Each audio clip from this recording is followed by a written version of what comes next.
Hi everyone, it's Little Blue and you're listening to my podcast, aka Little Blue, the podcast where I try to show that if you reprogram your thought pattern and your brain to think more openly, more optimistically and act in a more positive way, you can really change your life from feeling like total shite to going to where you want to be, to being a nicer, kinder, all-round, brilliant person. You know, it's that life that you sort of wish you could have. And it's not all glitz, glamour. It's not success in that way. It is literally making the most of the smaller things, staying humble and loving what you already have. That's what I try to promote because that's my life. That is my life. And I'm speaking as somebody who was in quite a bad place. My mental health took a real dip. I had surrounded myself with very pessimistic and draining people. And by taking myself out of that situation, my world has just gone up. I'm just climbing this wonderful hill and I'm seeing the view and it is beautiful. Do you know? And I say that I'm not this like life coachy type person that's trying to go. I'm not that person. I'm just a normal everyday person who whinges their head off about normal everyday things like having to do the washing up or people leaving dog poo in the street. Oh my God. Talking about people leaving dog poo in the street. 6 dog poos on the way to preschool today. Not only did we had to walk in the snow and the rain, 6 massive dog poos, and it's never a small dog. It's never teeny tiny poos, is it? It's always massive, ginormous heaps, like a cow pat almost. Crazy. Why not pick your dog poo up? You just have to carry a bag, pick it up, pop it in a bin. It's not that hard. I mean, if you shat in the street, you wouldn't just leave it there for the next person to tread in, would you? Rant over. See what I mean? So yeah, I get annoyed about the same things everyone else does. The only difference is the reason I like to do this and I feel that I should do this is because it has changed my life so much, especially over Christmas time when I really put the embracing the smaller things to the test. So I embraced Christmas. It's not something I've ever done. I bought my first ever Christmas jumper and I wore it all the time. I want to wear my Christmas jumper now. I put my Christmas tree up in November. Never done that before. I let Baby Blue help me put the Christmas tree up. Never done that before. We went to Panto on Christmas Eve. We went to all the Christmas fairs that I found out about. We saw a billion Father Christmases along the way. We went to Christmas events. We sang Christmas carols. We ate Christmas food. We just embraced it. And I had the best Christmas I have had since I was a child. It was amazing. And it just opened my eyes to think, do you know what? It's not that Christmas was a bad thing. It wasn't that anyone was making it bad other than myself. Because there are times in life when things are hard. There are times in life when other people do make your life complete and utter shite. But I'll tell you what, if you can maintain a positive attitude, and not by glazing over problems, that never helps, but by staying optimistic and knowing when to walk away from certain situations, honestly, your life will be so much lighter and so much better. And as well as promoting positivity, kindness, well-being and all of that sort of stuff, I also really do harp on about self-care. You might have noticed if you listen to my podcast. And it's something that I don't do enough myself. And if you've listened to my podcast recently, you would have heard me talk about how I've had a dip recently. I've just hit this wall where things are going really great, but I don't feel right. And one of the flags that I notice is my housekeeping. I don't keep as tidy as I should do. And another thing is my own self-care goes a little bit down the drain. And it's things like just putting makeup on or taking time to do my hair and take pride in my appearance and what I'm wearing and giving myself a good pamper. I sort of it goes out the window, and I just sort of get in the motions and stick to the routine and do all that. So the last few days I've really focused on not only looking after the pampering side of things, but looking after my skin, my hair, my fitness. I've started doing my little fitness thing I used to do in the morning. Basically, it's just a small little group of exercises that I put together myself from various classes I've done over the years and things that I learned from when I was a Zumba instructor.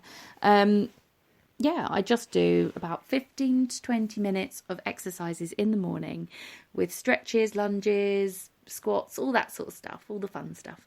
I'm also drinking green tea again. So the first drink of the day is a green tea and a glass of water. I am cutting down on latte. I love a caramel latte, but I'm cutting down. So I've now had a pact with myself. I will have one at home in the day, but it's not the first drink of the day. And I will have one if I go out with one of my friends to a coffee shop. But I will not do it as much as I have been, because usually I'd have one first thing in the morning, one with lunch, and then probably one just before I go to bed. It was getting too much, and I feel a lot less bloated. I feel a lot more, it almost feels like I can breathe a lot easier. I guess that's part of the exercise, getting the blood flowing and all of that. And I do feel so much better for it, just looking after my physical health. You might have seen on Instagram as well, the other thing I did yesterday, I went to the hairdressers and I've had the snip. My hair hasn't been cut in over a year. For many reasons, quite a lot of them negative. I didn't have the money, was probably one of the main reasons. But I have had, it got down to past my waist, past my hips, past my bottom.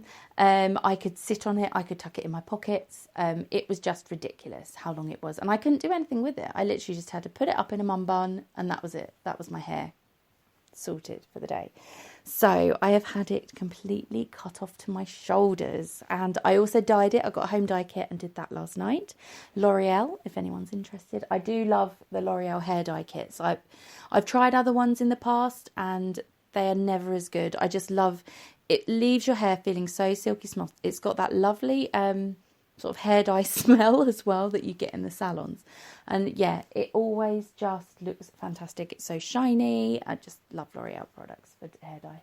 Highly recommend them. Always do your little test though, your little allergy test, if it's something you've not used before, just in case. But yeah, I've gone like a mahogany brown colour, which is not too far off my natural colour. But where I lost my hair, it's coming back grey. Oh, the joys. So the grey has now gone. And a lot of people have told me I look a lot younger with shorter and dyed hair. So that's a positive in itself. But yeah, just doing that has given me this new sort of confidence as I walk along. But it's also made me think about the other sides of my appearance. So I went out and I bought myself makeup, a load of makeup, because a lot of my makeup had run out and I just didn't bother buying any more. I just stopped putting it on. So I bought myself some more mascara, I got some concealer, I got some powder, I got all the little bits that needed like updating in my makeup bag. And yeah, started wearing makeup again. So makeup's done, hair's done. Now the next thing is my physical fitness, because I hate feeling unfit. And I put on a lot of weight after having baby Blue. And I was doing really well at losing it, but being sort of stuck in this mental health cycle, it hasn't helped with that. And I feel like I've started putting it back on again, which I shouldn't. Really, really can't. So fitness regime, green tea, getting the metabolism kick-started again, that is a thing. And I really want to find an exercise class or start swimming or something, because just going for my daily walks, it's not enough. It really isn't. I've got to do something a lot more cardio. The thing I have thought about is getting a bike. My mum said I wasn't allowed to get a bike because I'd have to go on the roads. I mean, when I ride a bike, I stick to cycle paths because I hate riding on the roads myself.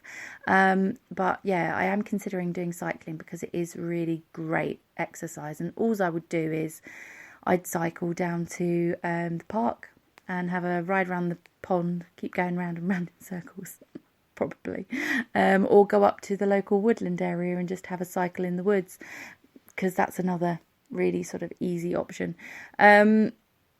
So that's a possibility, and it will be the next thing. So I can start to feel, once that weight has just shifted, I will feel so much more myself.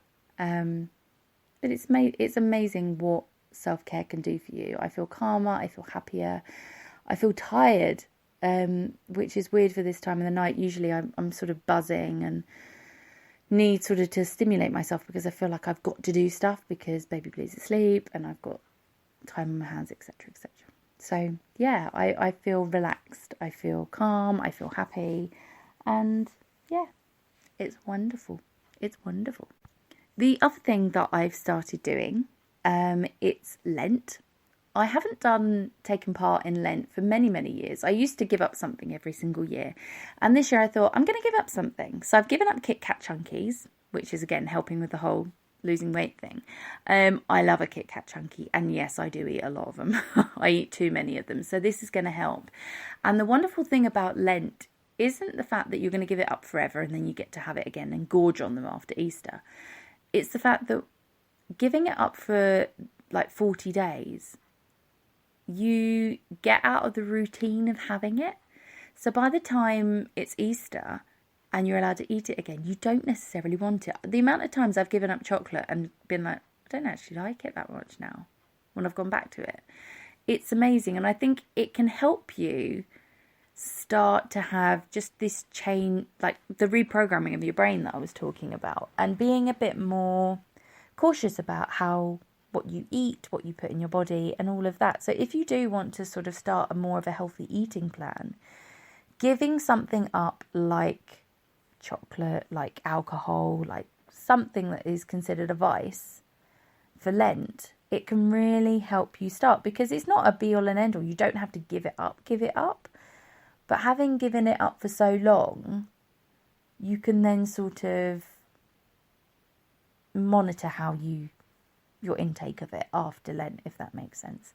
The other thing that we're doing for Lent is something that my lovely, wonderful friend Richard put on Facebook.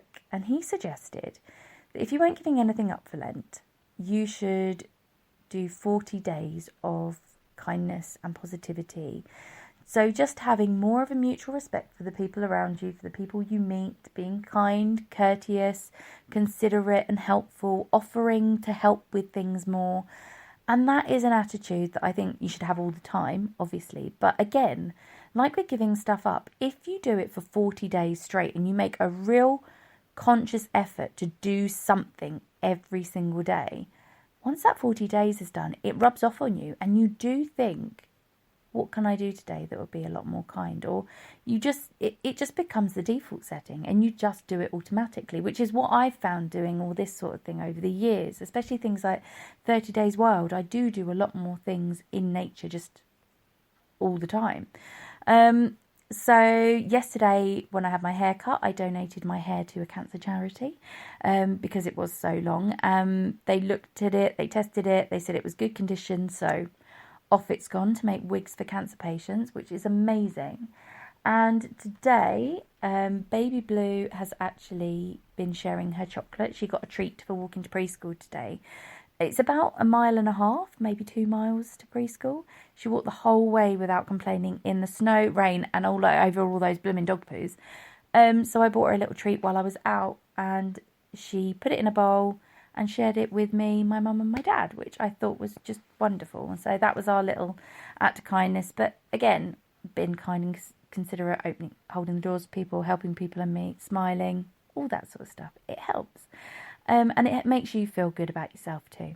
Anyway, coming to the end of the podcast now. So have a fantastic Friday, everyone. I always think Friday is the happiest day of the week. So enjoy it, smile, stay optimistic, try and be positive, and really focus on the small things, especially if you've got something to look forward to over the weekend. Let that really push you through. Take care of yourselves, and if you're not feeling so great, you've got a friend, send me an email, aka littleblue@gmail.com. I'm always here to listen to you. Take care. Bye, everyone.